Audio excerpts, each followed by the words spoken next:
Hello दोस्तों, कैसे हैं आप लोग। उम्मीद करते हैं बढ़िया होंगे और अपने यूपीएससी की तैयारी में मस्त होंगे।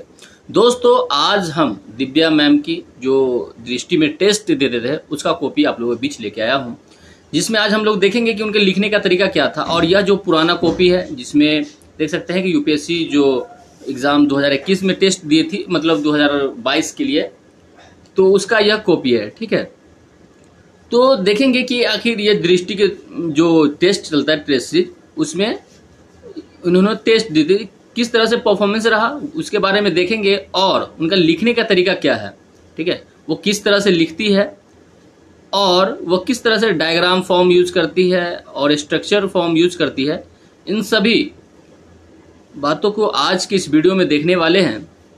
तो वीडियो में बने रहे। दोस्तों, आपको पता होगा कि दिव्या मैम का पिछले टाइम जो है 438 रैंक आया था, जिसकी वजह से वो आईपीएस मिला था, लेकिन वो हार नहीं मानी, फिर से यूपीएससी का एग्जाम दी और इस बार 105 रैंक के साथ आईएएस का मतलब पद उसको मिल सकता है। ठीक है, तो देखते हैं कि दिव्या मैम के लिखने का तरीका क्या है। तो जैसे यूपीएससी, जैसे सबसे पहले उन्होंने जो टेस्ट देती थी मतलब दृष्टि में, तो उनको क्या है कि कुछ सजेशन भी मिलता था, जैसे कि संदर्भ दक्षता एवं परिचय दक्षता ठीक है ना, आपको विषय वस्तु की समझ है, किंतु किसी उत्तर में आवश्यक बिंदु का अभाव है, निबंध के स्तर पर प्रयास अच्छा है, भाषा एवं लेखन शैली अच्छी है, निष्कर्ष दक्षता भी संतोषजनक है। तो क्या है, जैसे कि उनको जो टेस्ट होता था तो एक पेज में सारे क्वेश्चन होते थे, लेकिन अलग से उनको सीट मिलता था जिसमें वो लिखती थी। ठीक है, तो देखते हैं कि पहला क्वेश्चन, जैसे कि प्राचीन भारत, उनका पहला क्वेश्चन यहाँ पे नहीं है, लेकिन उन्होंने सिर्फ आंसर लिखी है, क्योंकि पहले मतलब एक पेज मिलता है जिसमें क्वेश्चन मिलता है, तो सिर्फ यहाँ पे क्वेश्चन नंबर दे करके सिर्फ आंसर लिखी है। जैसे देख सकते हैं कि प्राचीन भारत के इतिहास में गुप्त काल को स्वर्ण युग कहा जाता है। ठीक है, तो उसका निश्चित यह उसके कला के विभिन्न, तो सबसे पहले क्या है कि जो क्वेश्चन था उस क्वेश्चन के जो भूमिका है वो भूमिका लिख दी है। उसके बाद कह रहा है कि प्रमाण के तौर पर अगर आप देखेंगे तो प्रमाण क्या है कि पहला प्रमाण है कि चंद्रगुप्त द्वितीय के दरबार के जो नवरत्न में, ठीक है, जो साहित्यकार के विद्यमान थे, जिसमें कालिदास जो है प्रमुख थे। ठीक है, अब कालिदास के बारे में कुछ लिख दिए हैं कि उनका जो यह मेघदूत है, रघुवंश है, अभी ज्ञान शकुंतलम है जो उनके द्वारा लिखा गया मतलब साहित्य है। ठीक है, तो उनके बारे में ये एग्जाम्पल दे दी है, भवभूति के बारे में भी एग्जाम्पल दे दिया गया है। तो इस तरह से उन्हें पॉइंट में लिख करके बता दिया। उसके बाद देख सकते हैं विभिन्न भागों द्वारा रचित संस्कृति साहित्य हो गया, है ना, तो इस तरह से उन्होंने पॉइंट में दे दिया है। तो इसको जो नंबर मिला है 10 में 4.5 नंबर मिला है। उसके बाद आगे हम देखते हैं कि अगला क्वेश्चन है क्वेश्चन नंबर 2।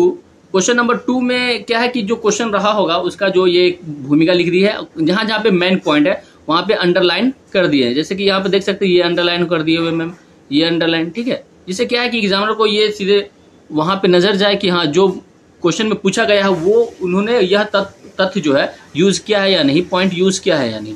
उसके बाद क्या है कि उन्होंने क्या किया है फिर एक इस तरह के फॉर्म बना करके और जितने पॉइंट है सभी पॉइंट को देखिए किस तरह से, है ना, उन्होंने यह पॉइंट को इस तरह से दर्शा दिया है, जिससे क्या है कि एग्जामिनर को लगे कि हाँ जितने भी पॉइंट है वो सभी पॉइंट उन्होंने दिखाया है, जिससे क्या होगा एग्जामिनर को सीधे नजर जाएगा और एग्जामिनर अच्छे नंबर देते हैं। इस तरह देख सकते हैं कि यह कितना, यानी ये कुछ ज़्यादा ही बड़ा है, लेकिन देख सकते हैं कि यहाँ पे उन्होंने गाइड्स भी किए हैं कि प्रस्तुतिकरण पर थोड़ा ध्यान देने के लिए कहे हैं। उसके बाद यहाँ पे देख सकते हैं कि जैसे अगला क्वेश्चन है क्वेश्चन नंबर 3। इसमें भी देख सकते हैं कि इस उदाहरण के माध्यम से विद्वान यह कहना चाहते हैं कि जो क्वेश्चन था, क्वेश्चन का क्या है, पहले परिचय दे दिया गया है, उसके बाद परिचय देने के बाद जो मेन पॉइंट था उसको अंडरलाइन कर दिए हैं। उसके बाद कह रहा है कि गुड विषय वस्तु की समझ मतलब एवं जानकारी अच्छी है, इसमें 10 में कितने 5 नंबर मिला हुआ है।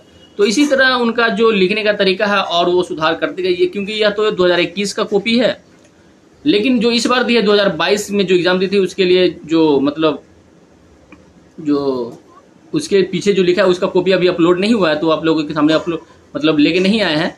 लेकिन पिछले को भी देख सकते हैं, पिछले से अभी तो कुछ और बेहतर की होगी, तभी तो उसको मतलब 438 से 105 रैंक आया है। तो वो भी उसका वीडियो लेके आएंगे कभी नेक्स्ट टाइम में। तो आप देख सकते हैं कि यह जो फिर जाके अगला क्वेश्चन को देखिए, अगला क्वेश्चन में क्या है, उन्होंने किस तरह से डायग्राम फॉर्म यूज करके सभी पॉइंट को दर्शा दिया, जिससे एग्जामिनर को सीधे नजर जा रहा है।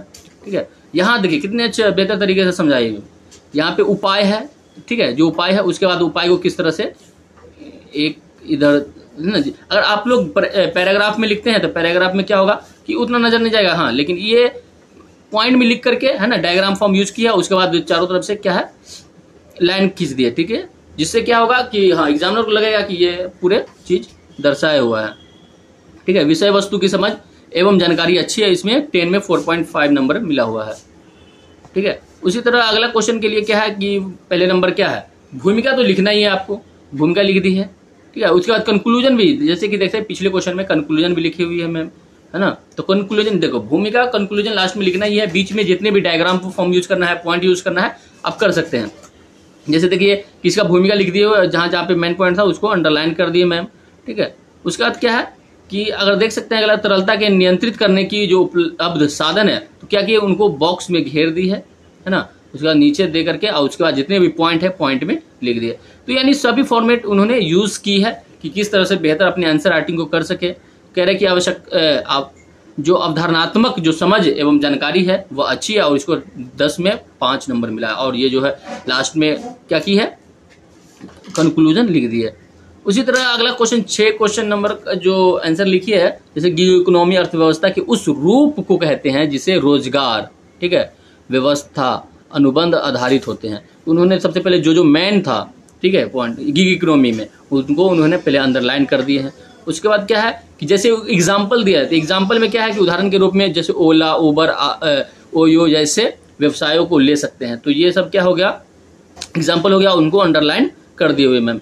उसके बाद क्या है कि गिग इकोनॉमी के सामने जो चुनौतियां हैं, चुनौती लिख करके उसके बाद क्या है कि जितने भी फॉर्मेट था उस पॉइंट था उसको फॉर्मेट में देखिए डायग्राम फॉर्मेट में उन्होंने यूज कर दिए, जिससे क्या होगा एग्जामिनर को सीधे नजर जाएगा कि हाँ। उसके बाद कह रहा है कि उनको जो सजेशन दिया गया है कि गिग इकोनॉमी के संदर्भ में भारत के वैश्विक स्थिति को यदि कुछ उदाहरणों यानी आंकड़ों द्वारा दर्शाया जाता तो और बेहतर होता है, ठीक है। तो उन्होंने सजेस्ट भी करते हैं, गाइड भी करते हैं जो दृष्टि के टीम होते हैं, ठीक है। उसके बाद चुनौती में अपर्याप्त वैज्ञानिक विषय, अनुरक्षा, स्वास्थ्य लाभ और स्वास्थ्य दृष्टि लाभ आदि का अभाव है। तो ये सब भी तक बोले, जो पॉइंट छूटा हुआ है वो पॉइंट को भी उन्होंने बोले हैं दर्शाने के लिए।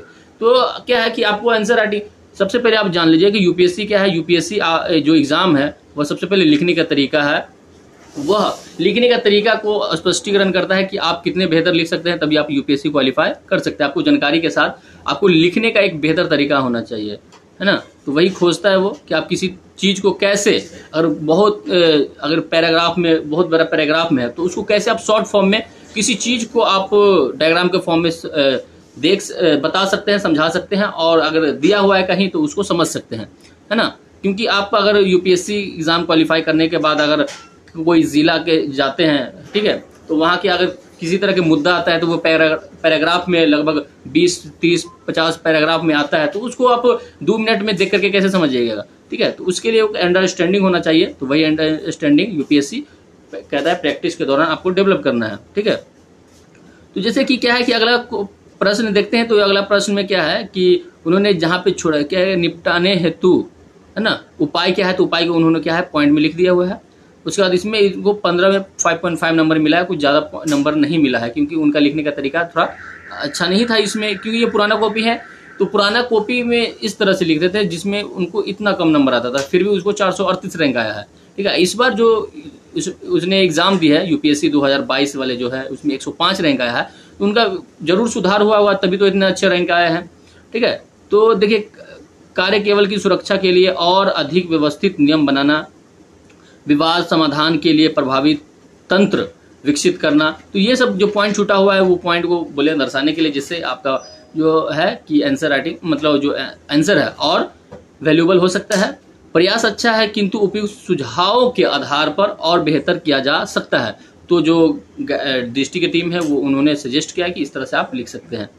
तो देखिए अगला क्वेश्चन है क्या, जो अगला क्वेश्चन है उसको क्या है, कोरोना वायरस जो इसकी भूमिका है कोरोना वायरस के रूप में जो है उसको, जो कोरोना वायरस दुनिया भर को नकारात्मक रूप से प्रभावित करने के साथ ही स्वदेशी समुदायों पर विशेष रूप से नकारात्मक प्रभाव डाला। तो उनको सबसे पहले भूमिका लिख दी। उसके बाद क्या कह रहा है कि स्वदेशी समुदाय के अधिक प्रभावित होने के कारण क्या है, तो उन्हें डायग्राम के फॉर्म में जितने भी पॉइंट था पॉइंट को उन्होंने दर्शा दिए, देख सकते हैं, ठीक है। तो इससे क्या होता है कि एग्जामिनर को सीधे नजर जाएगा कि कौन कौन से पॉइंट है और उस पॉइंट पे क्या है, क्या सही है क्या गलत है, और उसके बाद उस पर नंबर मिल जाता है आराम से। उसके बाद निष्कर्ष जो होता है वो निष्कर्ष उन्होंने भी लिख दिया है। उसके बाद देख सकते हैं भारत के स्वदेशी समुदायों पर महामारी का प्रभाव क्या पड़ा, तो उन्होंने ये भी एक डायग्राम के फॉर्म में लिख दी है। ठीक है, तो ये सब लिखने का तरीका है जिससे हिंदी मीडियम के स्टूडेंट को भी रिजल्ट आने लगा है।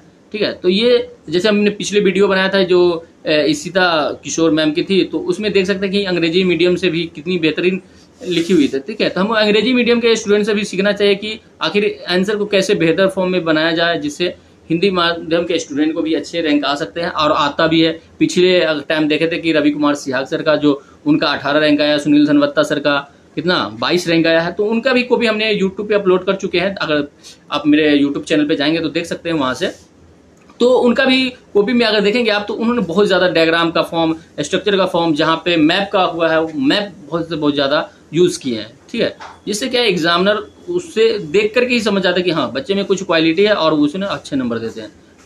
तो इसी तरह आगे के देख सकते हैं। ठीक है, तो पॉइंट में दर्शाया गया है। तो इस तरह से हम लोगों को क्या है प्रैक्टिस के दौरान सीखना होगा और अच्छे से अच्छे बेहतर आंसर राइटिंग करना होगा। ठीक है, तभी देखिए यहाँ पे क्या किया उन्होंने, किस तरह से डायग्राम फॉर्म यूज करती है। ठीक है, तो इस तरह से हम लोग भी प्रैक्टिस के दौरान इस तरह से लिखने की कोशिश करेंगे तो हम लोग अभी अच्छा नंबर आ सकता है और यूपीएससी में हम लोग जरूर क्वालिफाई कर सकते हैं। तो दोस्तों ठीक है, आज के लिए इतना ही, मिलते हैं नेक्स्ट किसी अदर यूपीएससी टॉपर के कॉपी में। तो जय हिंद। जय हिंद।